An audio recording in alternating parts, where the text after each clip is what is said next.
नमस्कार दोस्तों, study webs classes में आप सभी का स्वागत है। मैं नीतीश कुमार आप सभी को इस मीडिएवल हिस्ट्री के क्लासेस में स्वागत करता हूं। दोस्तों, हम लोग अभी मध्यकालीन भारत के सीरीज को कर रहे हैं, जिसमें 21 दिनों में पूरे मध्यकालीन भारत को ख़त्म करने का टारगेट रखा गया है। इसमें हमने 3 इससे पहले वीडियो कर चुके हैं, और आप लोगों को अगर वो तीनों वीडियो नहीं देखे होंगे तो डिस्क्रिप्शन में लिंक दे दिया जाएगा, प्लीज़ करके उसको देख लें। प्लीज़ जाकर उसको देखें।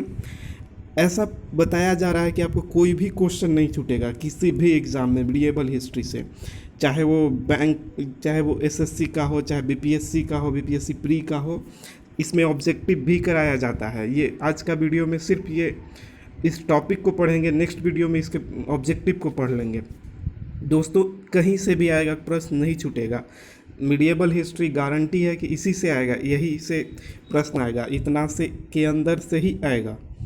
दोस्तों, इतना अच्छे मज़ेदार तरीके से पढ़ने के लिए अगर आपको ये वीडियो अच्छा लग रहा होगा तो आप कृपया करके इस वीडियो को लाइक करिएगा, शेयर करिएगा। और अगर आपने अभी तक स्टडी वेब्स क्लासेस इस चैनल को सब्सक्राइब नहीं किया है तो कृपया करके सब्सक्राइब कर लें। तो चलिए चलते हैं वीडियो में और पढ़ते हैं आज की क्लास को क्या है। देखिए, आज का ये टॉपिक है, ये सभी एग्ज़ाम के लिए इम्पॉर्टेंट है, चाहे वो बीपीएससी का हो, जेपीएससी का हो, यूपीपीएससी का हो, या रेलवे का हो, एनटीपीसी का हो, बिहार दरोगा को। रिसेंटली अभी बिहार दरोगा का एग्ज़ाम होने वाला है, तो उसके लिए तो बहुत ज़्यादा इम्पोर्टेंट है। इससे हिस्ट्री का सेक्शन तो हर एग्ज़ाम में रहता है, इससे तो आना ही आना है। तो चलिए हम लोग पढ़ते हैं। दोस्तों, इसमें हम लोग पढ़ेंगे तुर्कों का भारत पर आक्रमण और भारत पर मुस्लिम सत्ता की स्थापना। देखिए, ये जो टॉपिक है बहुत ही मज़ेदार टॉपिक है। इसमें हम लोग मोहम्मद गजनवी को पढ़ते हैं और मोहम्मद गौरी को पढ़ते हैं। तो हम ये देखते चल रहे हैं, पिछले 3 वीडियो में हमने जाना था कि पहले तो कि मैंने सबसे फर्स्ट वीडियो में इतिहास के सिलेबस को बताया कि प्राचीन भारत में क्या क्या हुआ और घटनाएं कैसे कैसे घटते हुए मध्यकालीन भारत तक आई। और इसके बाद मध्यकालीन भारत को भी देखा हमने कि किस तरह से वो मध्यकालीन भारत का इतिहास बढ़ते गया और किस तरह से इसके अंत तक पहुंचा और आधुनिक भारत स्टार्ट हुआ। दूसरे वीडियो में हमने अरबों का सिंध पर आक्रमण पढ़ा था, और तीसरे वीडियो में हमने पढ़ा था कि तुर्क के सत्ता स्थापना के पूर्व भारत में कुछ छोटे छोटे राजवंश थे, उसको पढ़ लिया था। और ये जो आज का वीडियो है वो है तुर्कों का भारत पर आक्रमण। देखिए, इससे कंफ्यूज मत करिएगा कि यहाँ पे तो सर 11 नंबर लिखा हुआ है, और तो क्या ये 11 नंबर टॉपिक है, 11वां वीडियो है? ऐसा कुछ नहीं है। देखिए, ये 11 नंबर दिया हुआ है मीडिएवल का, ये 11 नंबर नहीं दिया हुआ है। ये प्राचीन भारत से आते हुए अगर टॉपिक को देखेंगे तो 11वां नंबर होता है। तो इसमें दोस्तों हमने 3 बुक को कवर किया है। पहले तो एनसीईआरटी को कवर किया गया है, ओल्ड एनसीईआरटी को, न्यू एनसीईआरटी को भी, और इसके अलावा दृष्टि आईएएस का जो बुक है उसको भी कवर किया गया, और साथ में लूसेंट का ऑब्जेक्टिव को कवर किया जाएगा। इसके अंदर आपको ऑब्जेक्टिव कराया जाएगा लूसेंट ऑब्जेक्टिव का। तो देखिए दोस्तों, इसमें कोई भी क्वेश्चन छूटने वाला नहीं है। आप सिर्फ मन लगाकर इस वीडियो को देखें और इसको जानने का प्रयास करें। ठीक है अभी दोस्तों, तो चलिए आज इस टॉपिक को पढ़ते हैं। देखिए दोस्तों, तुर्कों का भारत पर आक्रमण और भारत पर मुस्लिम सत्ता की स्थापना, यही टॉपिक है। तो सबसे पहले मन में विचार आ रहा होगा कि सर ये तुर्क क्या है, तुर्क कौन है, कहाँ के लोग हैं? क्या आज का जो तुर्की देश है वही है, वहीं के लोग को तुर्क कहा जाता था? तो नहीं, ऐसा नहीं है। तुर्क जो है, तुर्क एक मुसलमान की जाति है। तुर्क क्या है? मुसलमानों की एक जाति थी। अभी तो नहीं है, लेकिन उस टाइम में एक जाति के रूप में ये लोग थे। और ये कहाँ पे निवास करते थे? तो चीन के उत्तर पश्चिम सीमाओं पर ये निवास करते थे। और ये एक लड़ाकू और बर्बर जाति थी। ये जो जाति थी वो एकदम लड़ाकू और एकदम बर्बर जाति थी। तो ये तुर्क थे। हुआ क्या था कि देखिए, तुर्कों का भारत पर आक्रमण क्यों हुआ? तो एक तो 2-3 कारण इसके लिए जिम्मेदार थे, ऐसा नहीं है कि कोई एक कारण था। पहली बात तो था कि साम्राज्य को बढ़ाना था, लेकिन शुरुआती दौर में अब अगर कहें तो ऐसा भी नहीं था। शुरुआती दौर में जितने भी जितने भी लुटेरे आए वो लुटेरे ही थे। जितने भी तुर्क शासक आए यहाँ भारत पे आक्रमण किया, वो सारे के सारे लुटेरे थे, सिर्फ धन दौलत की प्राप्ति के लिए यहाँ आते थे। बाद में उन्होंने यहाँ पे सत्ता का स्थापना किया। तो एक तो ये कारण था कि धन दौलत के लूटने के संबंध में आते थे। दूसरा था, एक कारण ये दिया जाता है कि इस्लाम धर्म का प्रचार करने के लिए उन्होंने भारत की ओर रुख किया। तो ऐसा भी है। तो एक कारण कुछ नहीं था कि लोग एक कारण की वजह से आए हैं, तो दो तीन कारण थे जिसमें से ये दो प्रमुख रहा था। तो चलिए हम लोग देखते हैं कि हुआ क्या था। तो 712 ईस्वी में जो अरब आक्रमण हुआ था, उसके बाद कई शक्तिशाली साम्राज्यों का उदय हुआ भारत में, जो लगभग 300 वर्षों तक भारत सहित दक्षिण पूर्व एशियाई द्वीपों पर, दक्षिण पूर्व एशियाई द्वीप जैसे श्रीलंका हो गया, इंडोनेशिया हो गया, ये सारे द्वीपों पर शासन करते रहे। परंतु कई कारणों से वे तुर्क मुसलमान के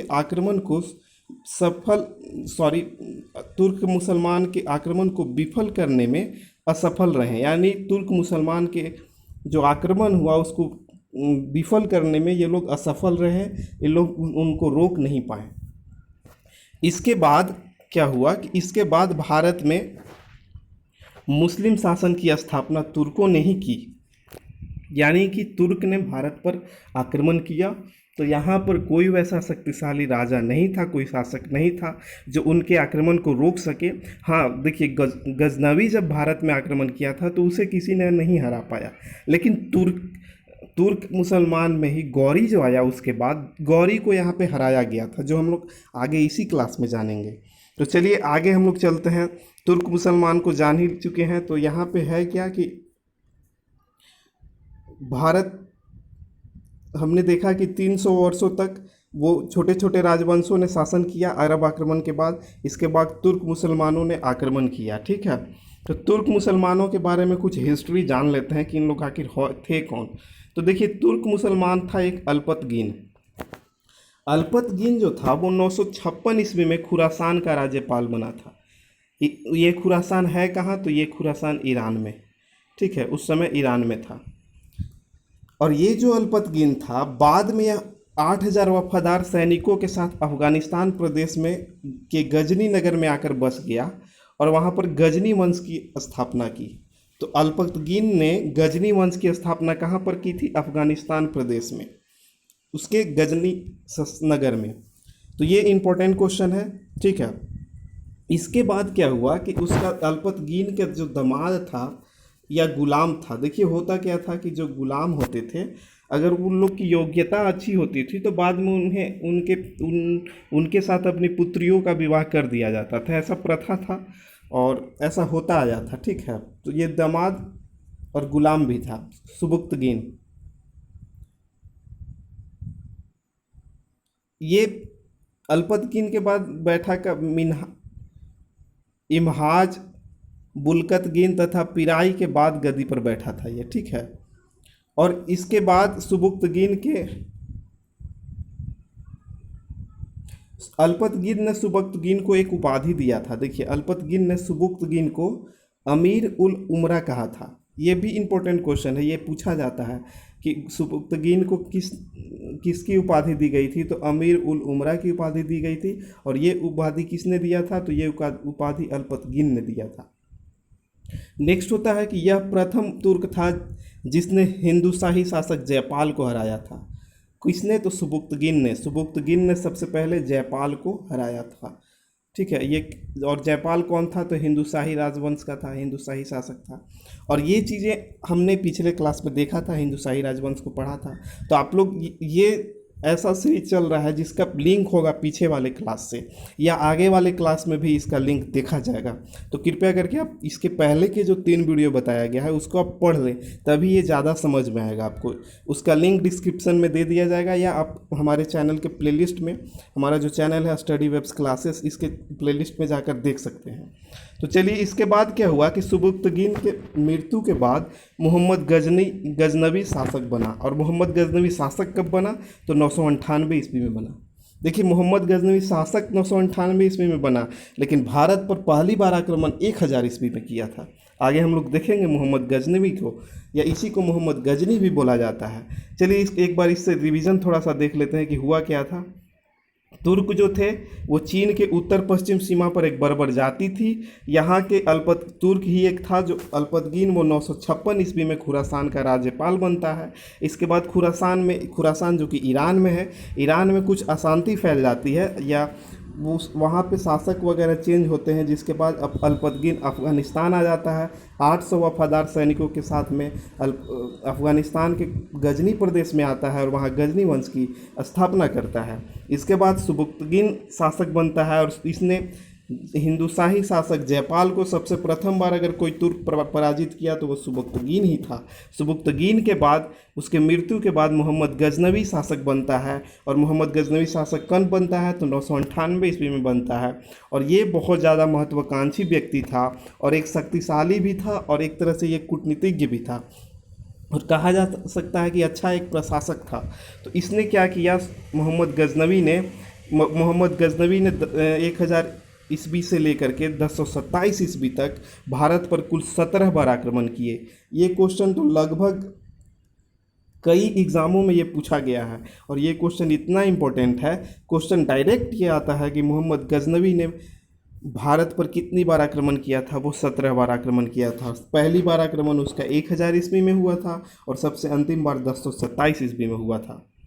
तो देखेंगे अब हम लोग मोहम्मद गजनवी का जो 17 बार आक्रमण हुआ, तो मुख्य आक्रमण को हम लोग देखेंगे कि भारत पर कितने ईस्वी में उसने किया, किसके विरुद्ध किया। तो चलिए देखते हैं। सबसे पहला जो आक्रमण था वो अगर भारत पे देखा जाए तो 1001 ईस्वी में ये जो आक्रमण किया था हिंदुशाही राजा जयपाल के विरुद्ध किया था, और जयपाल को पेशावर में पराजित किया था। पेशावर अभी जो क्या है,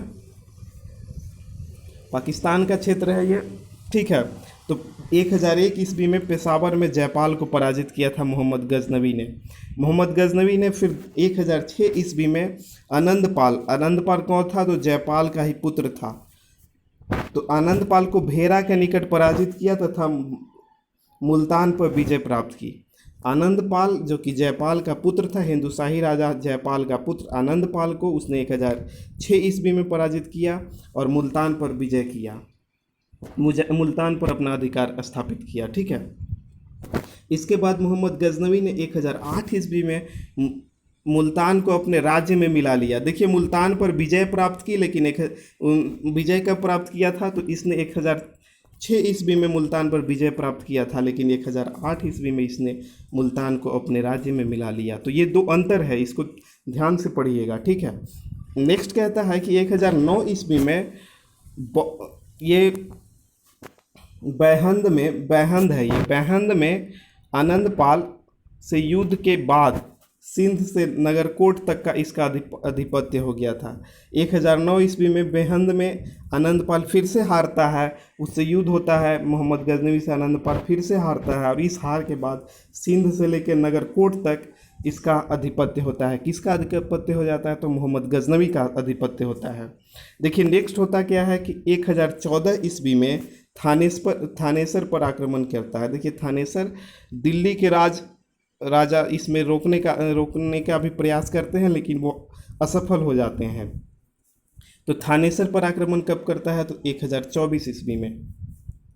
नेक्स्ट होता है कि 1018 ईस्वी में कन्नौज पर आक्रमण करता है। ये क्वेश्चन बहुत पूछा जाता है कि कन्नौज पर मोहम्मद गजनवी ने कब आक्रमण किया था, तो वो 1018 ईस्वी में किया था।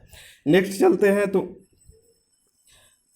1019 ईस्वी में हिंदुशाही राजा त्रिलोचन पाल को हराया था।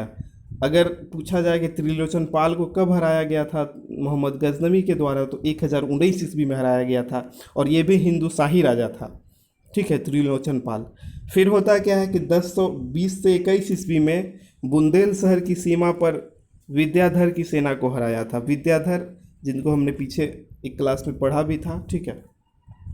तो 1020 से 21 ईस्वी में बुलंदशहर की सीमा पर विद्याधर को हराया था, और 1021-22 में ग्वालियर के राजा कीर्तिराज को संधि के लिए विवश कर दिया था। मोहम्मद गजनवी ने 1021 से 22 ईस्वी में ग्वालियर के राजा को वो भी ग्वालियर के कौन राजा थे, तो कीर्तिराज थे, उनको संधि के लिए विवश कर दिया था। और सबसे जो चर्चित जो इसका आक्रमण रहता है वो 1025 से 26 ईस्वी का आक्रमण होता है। इसको मेनली हम लोग 1025 ईस्वी ही बोलते हैं। और ये गुजरात के सोमनाथ मंदिर को लूटा था। उस समय गुजरात का शासक भीम प्रथम था। और भीम प्रथम कौन था, तो चालुक्य वंश का शासक था, जिसको हमने पिछले वीडियो में पढ़ा था। ठीक है, तुर्क के आक्रमण के पूर्व जो राजवंश को पढ़ा था उसमें हमने देखा था भीम प्रथम चालुक्य वंश का था। वो भी कौन सा, तो गुजरात के चालुक्य वंश। ठीक है, इसके बाद क्या होता है कि इसका जो है सबसे अंतिम अभियान जो था, सबसे अंतिम आक्रमण जो था वो 1027 ईस्वी में भारत पर हुआ, और वो भी जाटों के विरुद्ध हुआ। और ये क्यों हुआ था, क्योंकि जब ये 1025 ईस्वी में गुजरात के सोमनाथ मंदिर को लूट कर ले जा रहा था, तो इसके काफिले पर जाटों ने हमला कर दिया था। और कुछ इनके धन को इन लोगों ने भी क्षति पहुंचाई थी, धन की क्षति पहुंचाई थी। इसके बाद ये बदला लेने की भावना से 1027 ईस्वी में उधर से फिर से आता है मोहम्मद गजनवी, और फिर से इसको लूटता है, इन जाटों के विरुद्ध ये अभियान करता है, और इसके बाद जाता है। देखिए, इसकी मृत्यु हो गई थी 1030 ईस्वी में। ठीक है, मोहम्मद गजनवी की मृत्यु कब हुई थी, 1030 ईस्वी में मृत्यु हो गई थी मोहम्मद गजनवी को। ठीक है, पंजाब को उस समय क्या कहा जाता था, तो भारत का सिंह द्वार कहा जाता था। ठीक है, पंजाब के क्षेत्र को भारत के सिंह द्वार के नाम से जानते थे। ये बहुत इंपॉर्टेंट है, इसको जान लेना ज़रूरी है। इसके बाद हम लोग देखते हैं कि मोहम्मद गजनवी भारत पर कई आक्रमण किए, लेकिन वह केवल लूटपाट तक ही सीमित रहा। भारत में मुसलमानों के साम्राज्य का दृढ़ नींव रखने का श्रेय मोहम्मद गौरी को जाता है। देखिए, आपने देखा कि मोहम्मद गजनवी जो था वो भारत पर आक्रमण किया, और जितने भी आक्रमण को हमने देखा, 17 बार आक्रमण किया था उसमें से मेन आक्रमण को हमने देखा, तो सब में हम देख रहे थे कि वो विजयी होते जा रहा था, सब आक्रमण उसका सफल हो रहा था। लेकिन फिर भी वो यहाँ भारत में साम्राज्य स्थापित नहीं करता है, उसकी इच्छा भी नहीं होती है, और कई अन्य कारण भी होते हैं। वो सिर्फ लूटपाट तक ही सीमित रहता है, वो सिर्फ धन दौलत लूटने तक ही सीमित रहता है, वो सत्ता स्थापित करने में इंटरेस्टेड नहीं होता है। लेकिन उसके बाद आता है मोहम्मद गौरी, और ये जितना बहादुर और जितना शक्तिशाली मोहम्मद गजनवी था, लेकिन उसके मुकाबले में गौरी उतना शक्तिशाली नहीं था, क्योंकि गौरी को हार का सामना भारत में करना पड़ा था, लेकिन गजनवी को हार का सामना भारत में नहीं करना पड़ा था। और इसके बावजूद भी मोहम्मद गजनवी ने भारत पर सत्ता स्थापित नहीं कर पाया, लेकिन गौरी ने भारत पे मुस्लिम सत्ता की स्थापना भी कर दी। और स्थापना खुद भी नहीं किया, उसने क्या किया कि अपने गुलाम को यहाँ छोड़ा जाते वक्त। उस गुलाम का नाम क्या था, 3 गुलाम को छोड़ता है, लेकिन उसका जो एक गुलाम होता है वो उसका नाम था कुतुबुद्दीन ऐबक, जिसने गुलाम वंश की नींव रखी। तो वो हम लोग आगे पढ़ेंगे किसमें, तो वो हम लोग पढ़ेंगे दिल्ली सल्तनत में। वो दिल्ली सल्तनत की स्थापना कर देता है कुतुबुद्दीन ऐबक। अभी हम लोग फ़िलहाल जानेंगे मोहम्मद गौरी को। अभी हमने मोहम्मद गजनवी को जाना, अब हम लोग गौरी को देखेंगे कि गौरी का आक्रमण कहाँ कहाँ हुआ, और किस तरह से इसने भारत पे आक्रमण किया, और किस तरह से इसने सत्ता स्थापित किया। तो चलिए गौरी के बारे में जानते हैं। दोस्तों, आप अगर ये वीडियो आपको अच्छा लग रहा हो तो कृपया करके लाइक कर दें, और दोस्तों में भी और लोगों में भी शेयर करें, ताकि और लोगों तक ये पहुंच सके। और आप अगर इस चैनल पर नए हैं तो कृपया करके इस चैनल ये आपका ही चैनल है, क्योंकि आप ही के लिए ये चैनल समर्पित है, और आप ही के लिए हर तरह के वीडियो लाने का प्रयास मेरा रहता है। आप चाहे वो बीपीएससी की तैयारी कर रहे हो, या फिर आप रेलवे की तैयारी कर रहे हो, या एसएससी की तैयारी कर रहे हो, या बिहार दरोगा या बिहार पुलिस की तैयारी कर रहे हो, सबके लिए ये वीडियो एकदम इम्पोर्टेंट होने वाला है। क्वेश्चन यहीं से आता है दोस्त, यहाँ के अलावा और कहीं से नहीं आएगा, क्योंकि हमने एक क्रमिक रूप से सारे चीज़ों को कवर करने का प्रयास किया है, और एक शॉर्ट नोट के द्वारा शॉर्ट नोट ऐसा दिया जा रहा है कि आप उसी को पढ़ें तो काफ़ी हो जाएगा। तो चलिए, आप अगर स्टडी वेब्स क्लासेस को नहीं सब्सक्राइब किए हैं तो तुरंत सब्सक्राइब कर लें। और चलिए आगे हम लोग पढ़ते हैं। अभी गजनवी को पढ़ चुके हैं, अब नेक्स्ट हम लोग चलते हैं मोहम्मद गौरी की ओर। मोहम्मद गौरी जो है, गौर एक जगह था। देखिए, गौर क्या था, ये गजनवी के अधीन एक छोटा सा पहाड़ी राज्य था गौर। गौर यहीं से ये टाइटल अपना जोड़ता है, मोहम्मद गौरी जो है गौर से ही अपना टाइटल लिया है और गौरी कर लेता है। ठीक है, होता क्या है कि 12वीं सदी में गौर वंश जो था का उदय हुआ, वो भी गौर के क्षेत्र में। गौर कहाँ है? तो गजनवी के अधीन एक छोटा सा राज्य था, मोहम्मद गजनवी के अधीन। ठीक है, तो 12वीं सदी में गौर वंश का उदय होता है। 1173 ईस्वी में, 12वीं सदी का ही ये डेट है, मोहम्मद गौरी यहाँ का शासक बनता है। तो मोहम्मद गौरी गौर का शासक कब बनता है?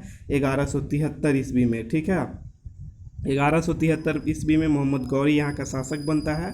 साम्राज्य स्थापना के उद्देश्य से गौरी ने 1175 से 1205 ईस्वी के मध्य भारत पर कई आक्रमण किए। ये जो गौरी था, देखिए गजनवी को हमने देखा कि वो लूट पाट तक ही सीमित था, उसका मुख्य उद्देश्य धन दौलत लूटना था। लेकिन गौरी जो अपना आक्रमण करता है भारत पे, उसका उद्देश्य ही क्या होता है? तो साम्राज्य स्थापित करना। उसका उद्देश्य ही रहता है कि साम्राज्य को स्थापित करें। देखिए इसके साथ में उद्देश्य इनका चलता है इस्लामीकरण करना, इस्लाम को ज़्यादा बढ़ावा देना और लोगों तक पहुँचाना। ठीक है, इनके साथ में कुछ सूफी संत भी आते हैं, तो सूफी संतों को भी हम पढ़ेंगे अगले वीडियो में। इसके 1-2 वीडियो के बाद हम लोग सूफी संत को देख लेंगे। ठीक है, तो चलिए आगे हम लोग चलते हैं कि गौरी जो है साम्राज्य स्थापना के उद्देश्य से भारत पर कई आक्रमण करता है। वो भी आक्रमण कब करता है? देखिए 1173 ईस्वी में शासक बनता है और 1175 ईस्वी से भारत पर आक्रमण करना स्टार्ट कर देता है। तो सबसे पहले देखिए ये लोग जो थे, ये जो अफ़गानिस्तान हो गया, अफ़गानिस्तान के में ही गजनी पड़ता है। और अफ़गानिस्तान है कहाँ? तो अफ़गानिस्तान है भारत के उत्तर पश्चिमी सीमा पर, उत्तर पश्चिमी क्षेत्र में है, जहाँ आज पाकिस्तान है उसके और आगे वाला क्षेत्र जो है, तो उधर से ही ये लोग आते थे। तो उधर क्या पड़ता है? मुल्तान। तो मुल्तान पर सबसे प्रथम बार आक्रमण करेगा मोहम्मद गौरी। और मोहम्मद गौरी आक्रमण कब करेगा? तो 1175 ईस्वी में। 1173 ईस्वी में क्या करता है? 1173 में शासक बनता है, 1175 ईस्वी में पहला आक्रमण करता है। चलिए नेक्स्ट हम लोग चलते हैं। तो 1178 ईस्वी में ये क्या करता है? 1178 ईस्वी में पाटन गुजरात पर आक्रमण करता है। यहाँ पर भीम द्वितीय ने गौरी को पराजित किया था। तो भारत पर सबसे प्रथम बार आक्रमण 1175 में किया गौरी, और 1178 में वो तुरंत यहाँ पे पराजित हो गया, तुरंत हार गया। बेचारा सोच ले होगा कि जैसे गजनवी गया था जीतते हुए, वैसे हम भी जाएंगे, लेकिन ऐसा कुछ होता नहीं है। भीम द्वितीय जो यहाँ के शासक थे गुजरात के भीम द्वितीय कौन? चालुक्य वंश के थे। तो इन्होंने 1178 ईस्वी में गौरी को पराजित कर देता है, किए थे भीम द्वितीय। नेक्स्ट चलते हैं। इसके बाद भी ये मानता नहीं है। ये जो गौरी है बहुत ज़िद्दी आदमी है। ठीक है, समझ लीजिए, भारत पे अगर आक्रमण कर रहा है और हार का सामना हो रहा है तो भी ये डरता नहीं है। तो इसके ज़िंदगी से एक सीख हम लोग को भी लेना चाहिए। भले ये आक्रमणकारी रहा, लेकिन सीखना हर जगह मिलते रहेगा। तो इससे यही सोचना चाहिए कि अगर मान लिया जब असफलता मिलता है तो घबराना नहीं है, अपने काम में लगे रहिए। एकदम जॉब होगा और आज न कल होगा ही, लेकिन एक ज़रूरी है कि आप मेहनत करते रहें, अपने स्तर से और ज़्यादा बेहतर बनते रहें, निखरते रहें। तो गौरी ने क्या किया कि 1175 ईस्वी में मुल्तान पर आक्रमण किया प्रथम बार, लेकिन 1178 ईस्वी में वो भारत में भीम द्वितीय के द्वारा पराजित हो गया पाटन गुजरात में। 1179 ईस्वी में 79 ईस्वी में पेशावर पर नियंत्रण करता है। उसके बाद भी पाटन में जब 1178 में हारता है, इसके बाद भी 1179 ईस्वी में वह पेशावर पर नियंत्रण स्थापित करता है। इसके बाद 1181 ईस्वी में लाहौर पंजाब पर अधिकार किया था उसने।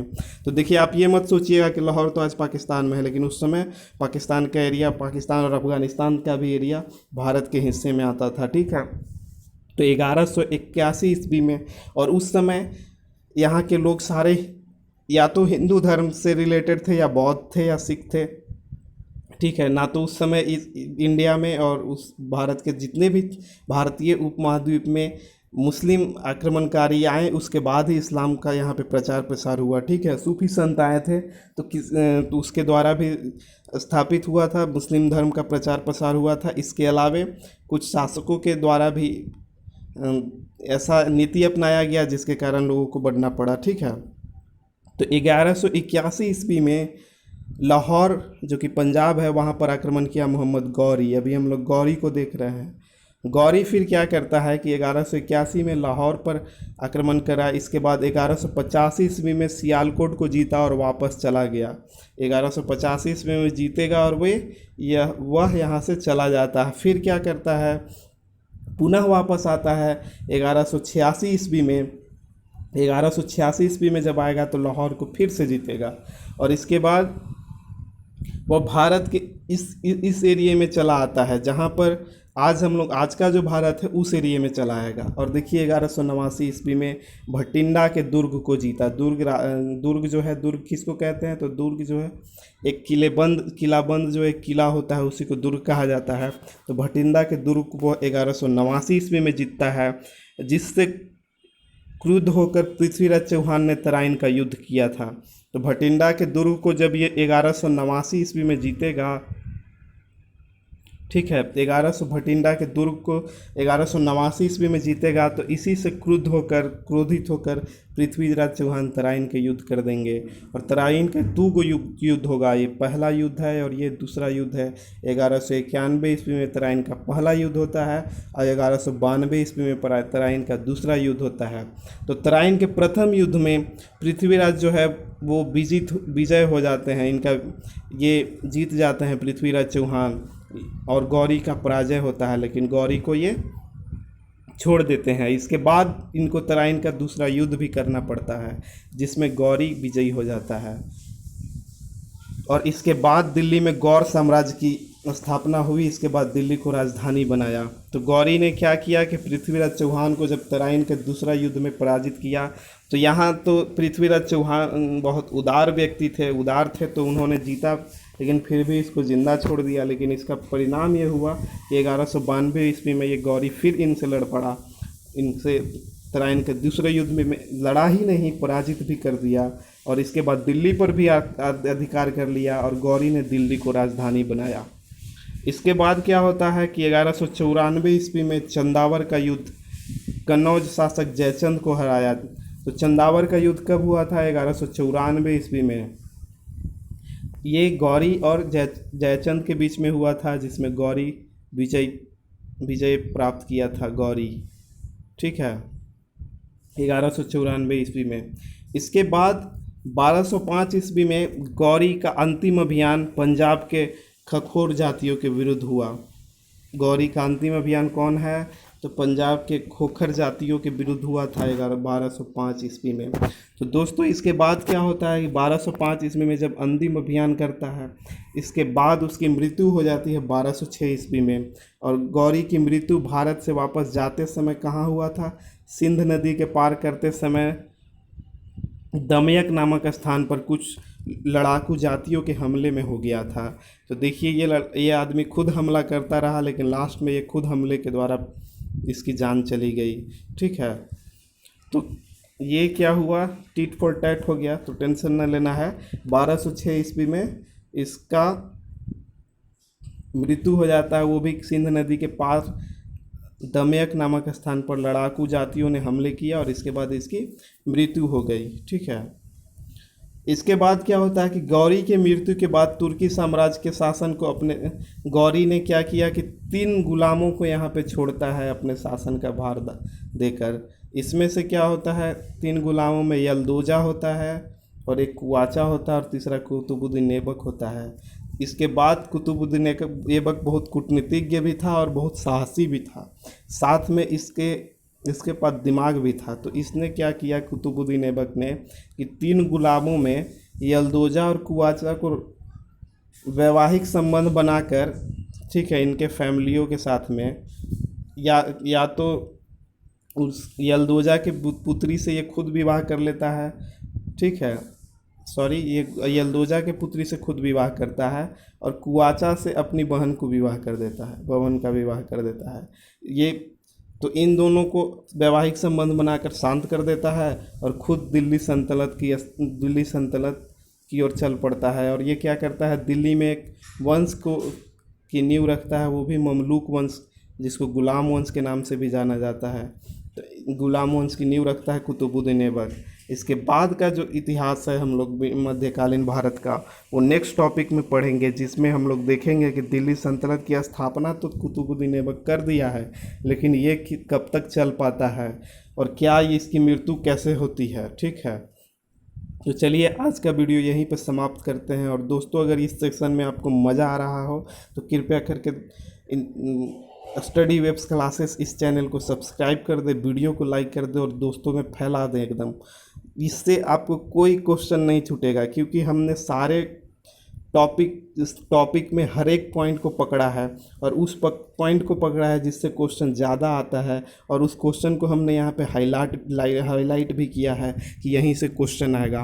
तो चलिए दोस्तों, मिलते हैं अगले वीडियो में। तब तक के लिए अगर आप पिछले 3 वीडियो को नहीं देखा है तो आपको लिंक डिस्क्रिप्शन में मिल जाएगा और आप वहाँ से इन तीनों वीडियो को देख लीजिएगा। तो चलिए, धन्यवाद, थैंक यू।